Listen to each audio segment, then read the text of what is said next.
Hello viewers, this is Ranjana ma'am and you are watching not mine, it's your channel. Yes, back after a long time, but you won't regret my absence because I have brought for my ISC students the second part of Act 1 Scene 2 of the Tempest. So the first part was Prospero and Miranda, and I had told you that the second part would be Prospero and Ariel. So you must be wondering why ma'am is late. Actually the heat and my pressure of my students, I did not get enough time. Every day I was just feeling that I should put up some more videos, but I could not really make the time. But anyway, here I am, and without wasting any more time, let's get to our Act 1 Scene 2, Prospero and Ariel. By the way, if you have not subscribed to my channel up till now, please do and watch the full video, and after that, if you like it, do press the like button. So now let's get back to our Prospero and Ariel, Act 1, Scene 2 of the Tempest. Enter Ariel. All hail, great master, grave sir, hail. I come to answer thy best pleasure, be it to fly, to swim, to dive into the fire, to ride on the curled clouds, to thy strong bidding. Task Ariel and all his quality. So Ariel comes. Naturally, Prospero has made Miranda fall asleep. Why? Because Ariel is only visible to Prospero and not to anyone else. So Miranda, if he talks to Ariel in front of Miranda, she might be wondering, to whom is my father talking, or has he gone mad that he's talking to himself? That is why he makes Miranda fall asleep. So Ariel comes and he greets Prospero. And he says, sir, I salute you. And why has he come? He tells Prospero that I have come to carry out your orders. Whether you ask me to fly, you ask me to swim, you tell me to get into the fire, you want me to pass through the curling clouds, whatever you desire of me, I am here to carry it out at your biddance. And he says that you just give your commands to Ariel and his fellow spirits, and they will be ready to follow you. So Prospero asks, hast thou, spirit, performed to point the tempest that I bade thee to? So Prospero naturally wants to know that, have you performed that tempest to the very point I had ordered you? So what does Ariel say? To every article, that means each and every point I followed. I boarded the king's ship, now on the beak, now in the waist, the deck, in every cabin, I flamed amazement. Sometime I divide and burn in many places. On the topmost, the yards and bowsprit would I flame distinctly. Then meet and join Jove's lightning, the precursors of the dreadful thunder caps. More momentary and sight outrunning were not. The fire and cracks of sulphurous roaring, the most mighty Neptune seemed to beseech and make his bold waves tremble. So Ariel is now giving an account of the job he had performed. He has told Prospero that I have performed the job according to your wishes to the very point, each and every point I have followed. So he says that even to the smallest detail, and he says, I entered the king's ship. At one moment I was on the prow of it, then I came to the middle of the ship, then I was in the deck. That means I were in different parts of the ship at one time or the other. Like a flame, he shot about and created a type of fear or terror and confusion among the inmates of the ship. The people who were in the ship, they got frightened. They felt confused. Sometimes he would divide himself into different parts. One Ariel only, but he would be in different parts, and then he would flame and again come together. So can you imagine the horror it must have created in the hearts of Alonso, Gonzalo, Ferdinand, and the other people, Antonio, Sebastian. So he says that sometimes he would part, he would burn up in many places, on the topmast, the yard, the bowsprit, and then he would join again. Then he says, Jove means Jupiter. Jove's lightnings, then the fearful thunderbolts, they could not have been more dazzling than what Ariel performed there. Ariel was as if much more dazzling than the thunderclaps and the lightning of Jupiter. And he says that even the peals of thunder, they seemed as if to frighten or besiege the sea god. Neptune is supposed to be the sea god. Like in our Indian mythology also we have the sea god Varun Dev. So he is called Neptune in other classics and mythologies.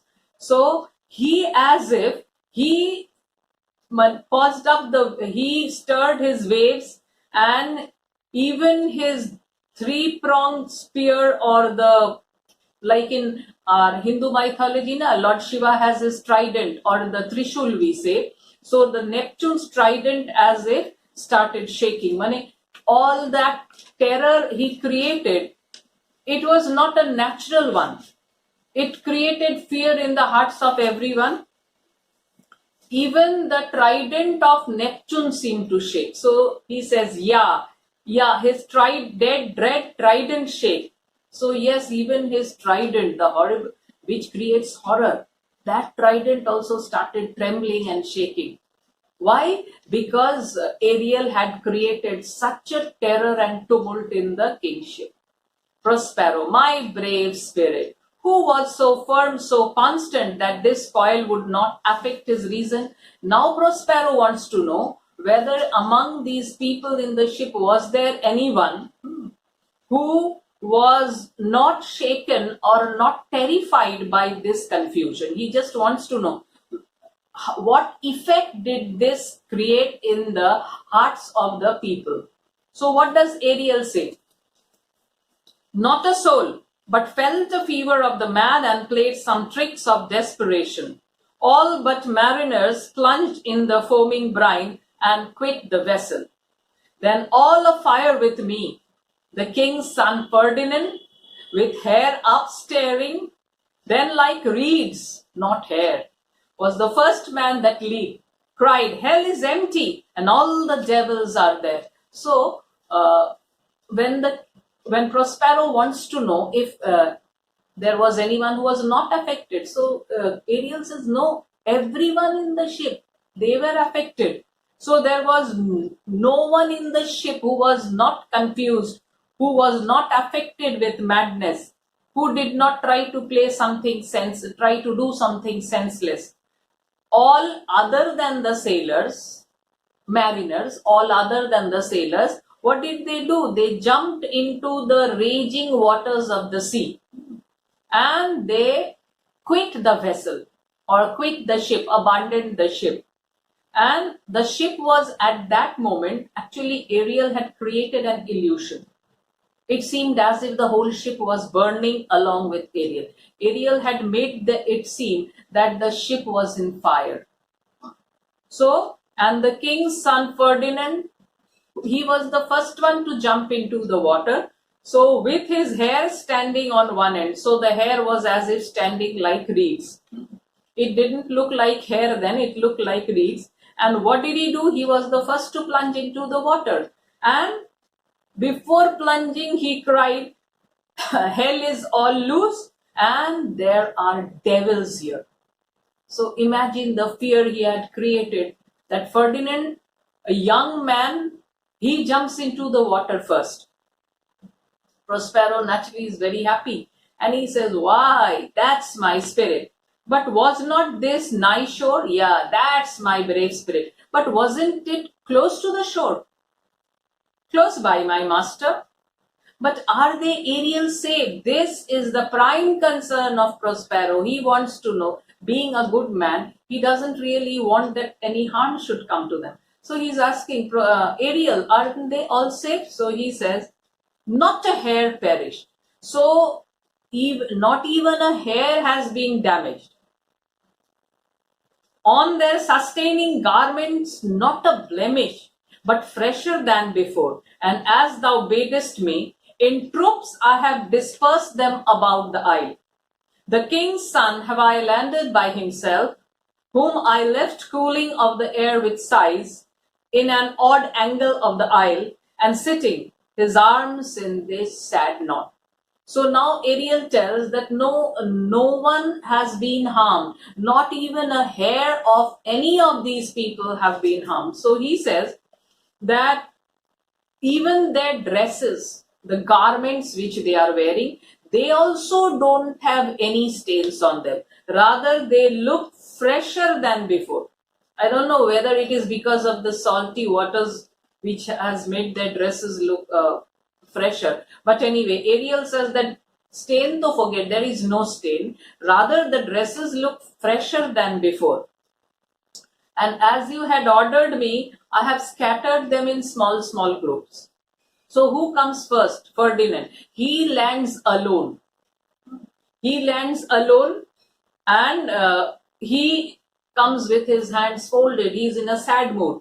And Ariel leaves him in an odd corner of this island, and he is sighing away to the wind. So since Ferdinand has come alone, he is very sad because he feels that all the others have perished. He is of the opinion that he is the only survivor of this shipwreck, and the rest, his father, his uncle, Antonio, Gonzalo, all of them have perished. So he is standing in one part of the island, his hands tied in a knot. He is in a very sad mood. Of the king's ship, the mariners say how thou hast disposed, and all the rest of the fleet. Now Prospero wants to know, what about the mariners and the ship? How are they? Where have you kept them? So Ariel says, safely in harbor is the king's ship, in the deep nook where once thou calledst me up at midnight to fetch dew from the still vexed Bermudas. There she is hid, the mariners all under hatches stowed, who with a charm joined to their suffered labor, I have left asleep. So Prospero, see what a kind person he is. First he asks about the king and the rest of the people. Then he is also bothered about the mariners. Are they well? Where have you kept them? So what does Ariel answer? That I have kept the king's ship safely in the harbor, in that place where you had once awakened up at midnight to send me to fetch dew from the storm-tossed Bermudas. So I was there, and you had woken me in the middle of the night and told me, Ariel, go and bring me some dew from the storm-tossed Bermudas. So most probably Prospero needed this dew for his magic.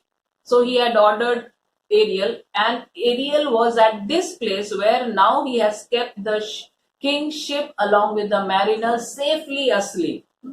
So mariners are in the ship, and on effect of the magic spell of Ariel, and also because of their labor, they were trying desperately to save the ship, and as a result, they were very tired. And also Ariel's charm, both have effected jointly and made the mariners fall asleep. So they are fast asleep. And for the rest of the fleet, which I dispersed, they all have met again and are upon the Mediterranean float, bound sadly for Naples, supposing that they saw the king's shipwrecked and his great person perish. So, king's ship never goes alone anywhere. It is a fleet, means several ships, they come behind the king's ship following him. So, what about the fleet? Where are they? To this, Ariel is answering that when he had raised the tempest, he had dispersed all of them. They had got scattered in the sea, but now they have all joined together and they are now sadly making for Naples.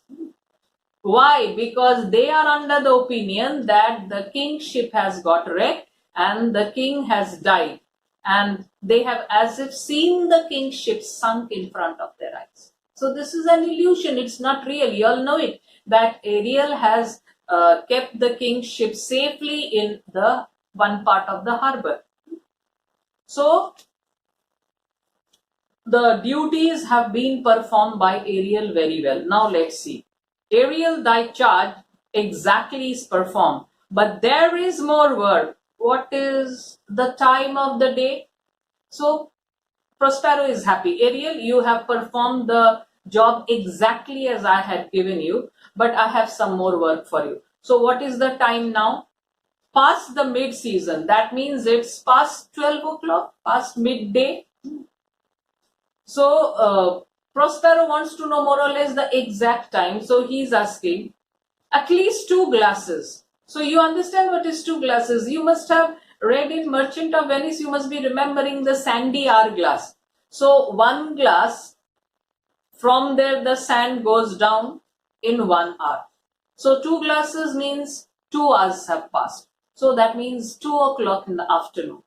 The time betwixt 6 and now must by us both be spent preciously. So Prospero has still some plans in mind and he says from now till 6 o'clock is a very precious time and we have to do some work here. So he wants that these 4 hours have to be used very preciously. They are of great importance. Now see, Ariel is not happy because he feels I have just completed a job and now more work. So is there more time? Since thou dost give me pains, let me remember thee what thou hast promised, which is not yet performed me. So Prospero had promised Ariel his freedom. So Ariel was of the opinion that he has done so much, so Prospero will be happy and not give him any more work now. So naturally he's sulking rather. He's in a sulky mood. So he says, he's rather grumbling. Is there more work for me?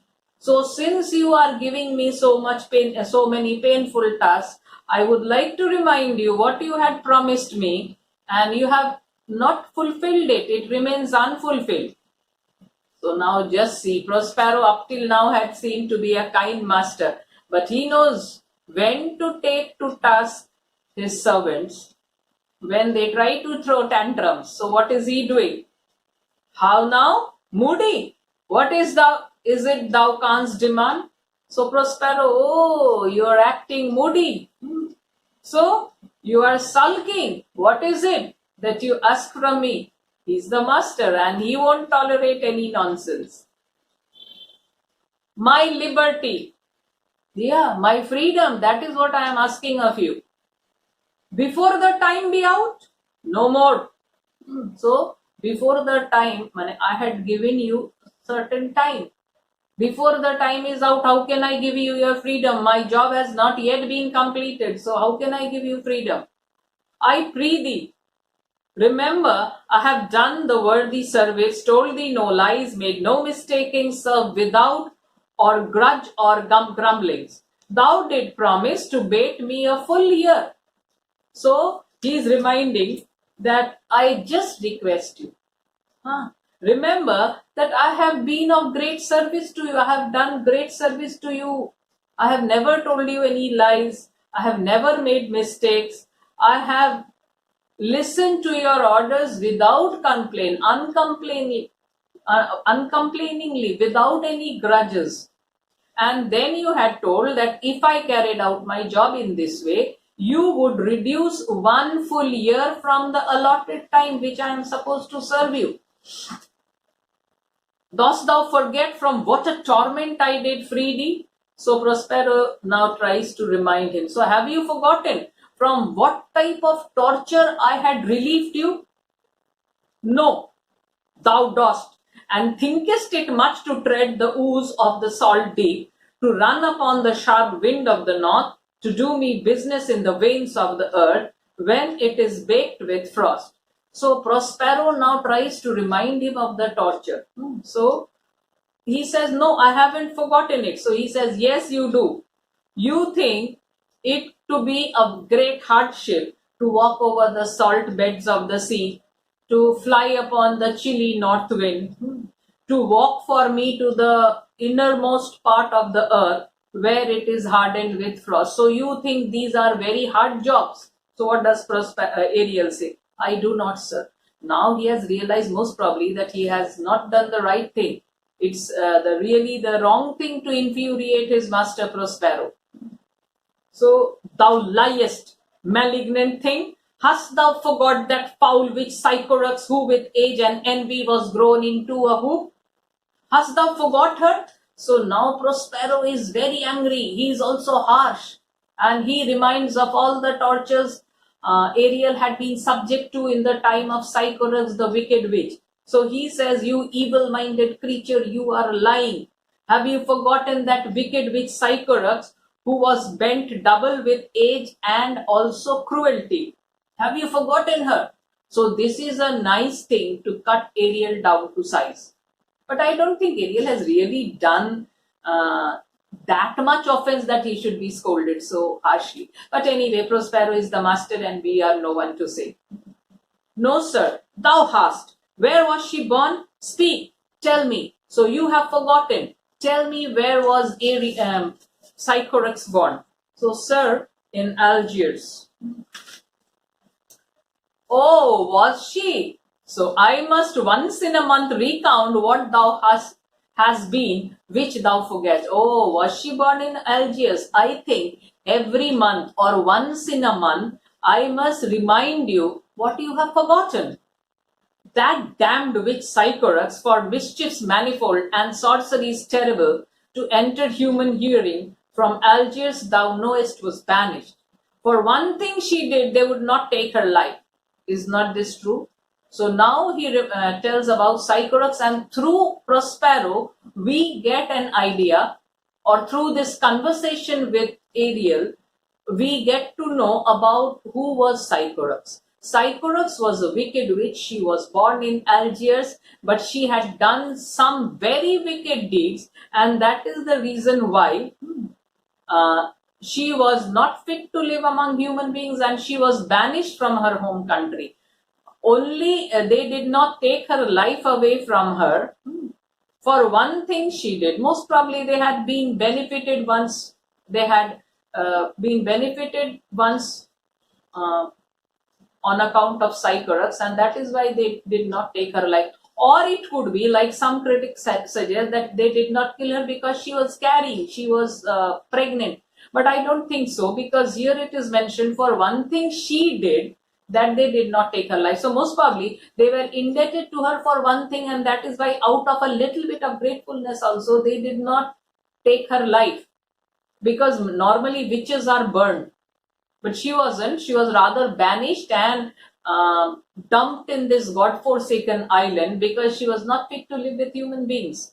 So her life was spared. So then he asked, is that not true? Ay, sir, this blue-eyed hag hither brought with child, and here was left by the sailors. So Sycorax had blue eyes. So blue-eyed hag hither brought. So she had come here pregnant and was left here by the sailors.